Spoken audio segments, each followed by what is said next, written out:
Orang yang rajin tahajud akan mendapatkan 4 keutamaan yang tidak didapatkan oleh orang-orang yang tidak tahajud, sekalipun sholat fardunya begitu khusyuk. Di antum sholat fardu khusyuk, bagus, tapi nggak tahajud, nggak dapat 4 keutamaan itu. Ini sudah saya bahas panjang lebar di pertemuan lalu, saya hanya sebutkan cepat saja. 1, Allah akan mengangkat karir, pekerjaan atau aktivitasnya di tempat yang terbaik. Ya deh, jadi kalau antum misalnya pengusaha atau orang karir di kantor dan sebagainya, itu akan cenderung kemudian ditolong oleh Allah, diangkat ke tempat yang terbaik. Terbaik itu tidak harus puncak yang paling tinggi, direktur tidak misalnya, tapi tempat yang bisa membuat nyaman hidup Anda, sholat bisa nyaman, bergaul juga nyaman, dan tenang kehidupannya. Mungkin level Anda nggak sampai puncak ya direktur utama, mungkin direktur 1, 2 gitu ya, tapi Anda dijauhkan dari hal-hal yang maksiat, dijauhkan, sholatnya enak, punya ruangan nyaman dan sebagainya. 2, Allah akan bimbing setiap ahli tahajud. Allah akan bimbing sehingga menjalani awal pekerjaannya dengan begitu mudah. Wa rabbi adkhilni mudkhalas sidqin. Ya Allah, tolong bimbing saya supaya mengawali pekerjaan dengan cara yang benar. 3, awas hati-hati. Anda memang posisi tinggi, sekarang dapat proyek. Apakah setiap yang dapat proyek menjalani pekerjaannya dengan benar? Belum tentu. Jangan tinggi-tinggi lah. Maaf ya, apakah orang tua yang sekarang menyekolahkan anaknya ke tempat belajar menjalani awalnya dengan benar? Hati-hati ya Bu ya, Pak. Bapak Ibu menyekolahkan anak dengan awal yang salah, maka memberikan jalan keburukan ketika dia belajar. Saya katakan jangan pernah Anda masukkan anak Anda ke sekolah dengan menyogok. Bayar sekian supaya masuk, menyalahi aturan. Kalau awalnya sudah salah, bagaimana anak Anda bisa belajar dengan benar? Mustahil mendapatkan sesuatu yang tidak baik. Yang baik itu mustahil didapatkan. 3, wa akhrijni mukhrajas sidqin. Allah berikan jalan keluar terbaik dari persoalan yang dirasakan. Di ahli tahajud itu setiap punya masalah, bukan nggak dapat masalah ya, bukan tidak bermasalah hidupnya. Dia mendapat ujian juga.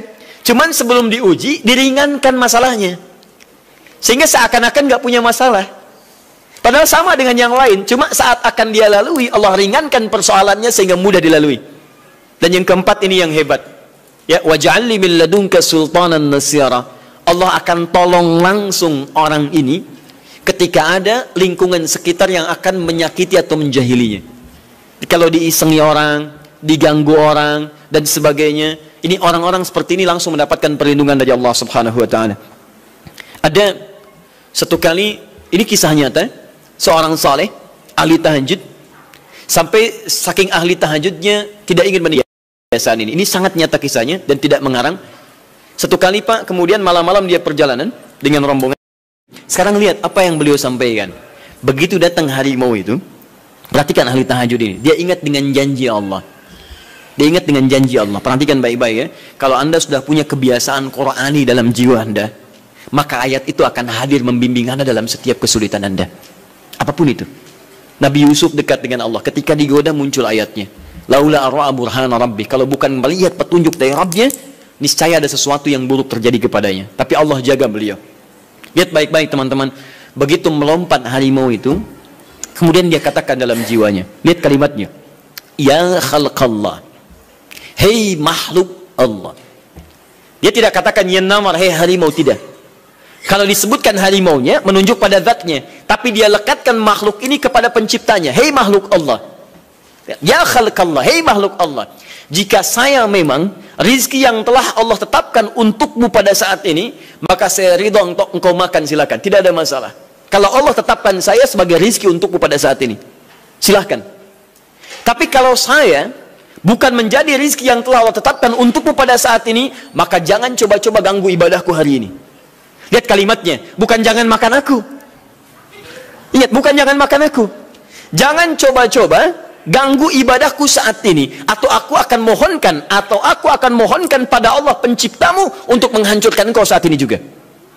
Perhatikan, dia minta jangan ganggu tahajudnya, bukan jangan makan dirinya. Apa yang terjadi ketika dikaitkan dengan ayat perlindungan tentang tahajudnya, maka tiba-tiba harimau ini pergi meninggalkannya, mengaum sekali langsung pergi. Anda bisa bayangkan, bisa nggak malam-malam begitu Anda sholat, tiba-tiba ada nyamuk misalnya kan banyak tuh. Begitu Anda mulai disengat oleh nyamuk, diambil, Anda katakan, hei nyamuk, Kalau ini memang rizki yang telah Allah tetapkan untukmu saat ini, sedot sebanyak-banyaknya. Saya ikhlas. Tapi kalau bukan, jangan coba-coba ganggu saya. Atau saya mohonkan kepada Allah pencipta untuk menghancurkan kau saat ini juga. Masya Allah. Kira-kira apa reaksinya? Makin banyak kayaknya. Coba cek. Berarti chemistry-nya harus lebih dibangun lagi. Tingkatkan. Itu waj'alni min ladunka sultanan nasara.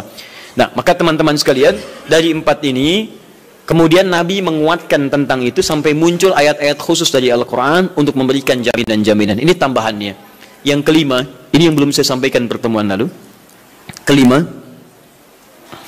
salat tahajud itu adalah kebiasaan ahli surga saat di dunia.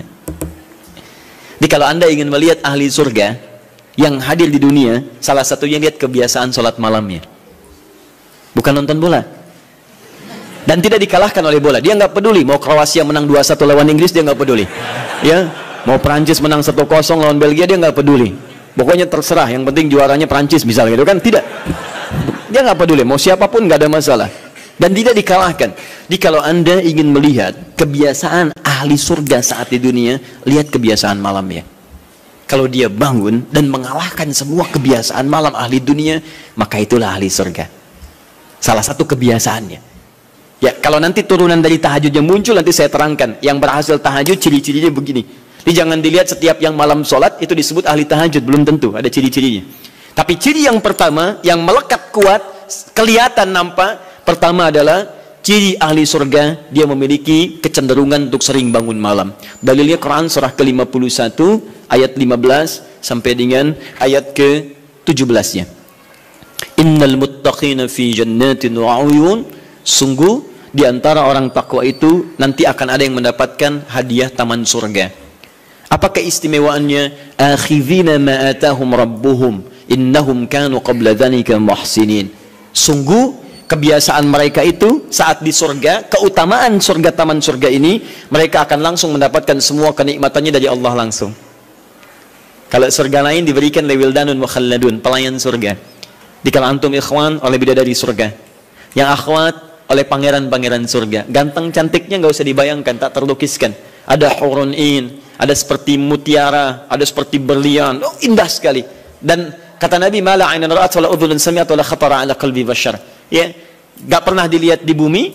Dia mengantarkan bi aqwabi wa abariqa wa ka'sin min ma'in, bawa gelas-gelas yang berleburan mutiara, emas dan sebagainya.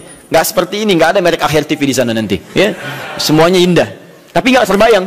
Tapi taman surga tidak. Allah langsung yang berikan tanpa perantara. Kun fayakun. Gak usah dibayangkan. Laisa kamitslihi syai'. Ada seketika. Tapi yang hebat, apa kebiasaan ini? Kata Al-Quran langsung, ini Allah yang mempersaksikan. Innahum kanu qabla dzalika muhsinin. Mereka itu ahli ihsan saat di dunia. Ayat 17-nya, kanu qalila minal laili ma yahja'un. Mereka itu malamnya sedikit tidurnya. Jadi punya kebiasaan bangun malam. Jadi kalau Anda, ini cara memahami ayat itu begini. Cara memahami ayat seperti ini, jangan mencari orang lain. Anda sendiri yang menjadi bagian dari ayat itu. Jadi itu diinformasikan pada kita sebagai tawaran. Kita mau nggak berniaga dengan ayat itu? Mau nggak menjadi bagian dari ahli surga itu? Jadi jangan sibuk mencari kebiasaan orang. Kenapa Anda tidak membiasakan diri jadi bagiannya? Ya. Jadi coba cek dari keluarga. Ada nggak sudah jadi bagian dari ahli surga di keluarga Anda? Sekarang pulang ke rumah, coba lihat dari sekian orang yang ada di rumah berapa yang bangun? Mula-mula cuma 2 orang, menikah suami istri belum bangun. Allah kirimkan anak belum bangun. Sudah ada cucu belum bangun. 10 orang di rumah nggak ada yang bangun. Masa satu pun nggak ada yang jadi ahli surga? Hai, coba. Makanya karena saking tingginya ayat ini, Nabi sampai membangunkan istrinya, membangunkan menantunya, membangunkan anaknya Fatimah Az-Zahra, menantunya Ali bin Abi Thalib. Dibangunkan oleh beliau, ayo bangun, bangun, bangun. Saking inginnya keluarga Nabi terpancar cahaya surga sejak mulai di dunianya. Teman-teman pulang ke rumah ya, coba lihat tuh. Anak-anak yang di pesantren kalau pulang dan sebagainya, malam bangun gak dia? Coba biasakan, bangun, bangun, bangun. Dan Anda akan rasakan hal yang sangat berbeda. 2. Tadi tambah 1 ya, berarti 5. Sekarang yang ke-6. Orang-orang yang rajin bangun malam, itu orang-orang yang mendapatkan pujian langsung dari Allah Subhanahu wa ta'ala. Jadi kalau Anda ingin melihat orang yang dipuji Allah, itu lihat orang yang sering bangun malam, tahajud. Di antara dalilnya, Quran surah ke-32 ayat ke-16. Tatajafa junubuhum 'anil madaji' yad'una rabbahum khaufan wa tam'a wa mimma razaqnahum yunfiqun. Setelah kita sujud itu ayat sajadah, Allah terangkan. Itu indah sekali kaitannya. Nih, di antara orang sujud ini ada yang lebih hebat lagi. Kalau Anda sholat subuh baca misalnya ayat sajadah, sujud, Allah terangkan. Di antara sifat orang yang rajin sujud ini adalah orang-orang yang rajin tahajud. Tatajafa junubuhum 'anil madaji'. Mereka sering menghindari tempat tidur di malam harinya. Maksudnya apa? Rajin tahajudnya. Ada orang-orang yang dipuji oleh Allah Subhanahu wa taala karena kebiasaan malamnya dia menghindarkan diri dari tempat tidur. Maksudnya bukan nggak tidur. Rajin bangun malamnya. Rajin bangun malam. Bapak Ibu kurang apa lagi ya? Kalau ada orang dipuji misalnya saat di dunia, presiden memuji seseorang, artinya presiden menyukai dia. Artinya presiden menjamin kemudahan baginya. Kalau ada orang yang dipuji Allah, artinya Allah mencintai dia dan menjamin kemudahan dalam kehidupannya. Maka dekati orang-orang seperti ini. Saya sarankan kalau antum punya teman, ikhwan sekalian, sedang mabit misalnya atau tugas dinas keluar. Tiba-tiba tengah malam di hotel dia bangun sholat, itu teman terbaik Anda. Saya katakan pada Anda, tandai orang ini dan dekati dia saat di kantor. Bangun ukhuwah dengannya, persahabatan dengannya. Maka ketika Anda mendekati orang-orang yang dipuji oleh Allah, maka Anda pun akan kedapatan bagian dari pujiannya. Karena mustahil orang yang dijaga oleh Allah mengajak Anda pada maksiat, itu mustahil.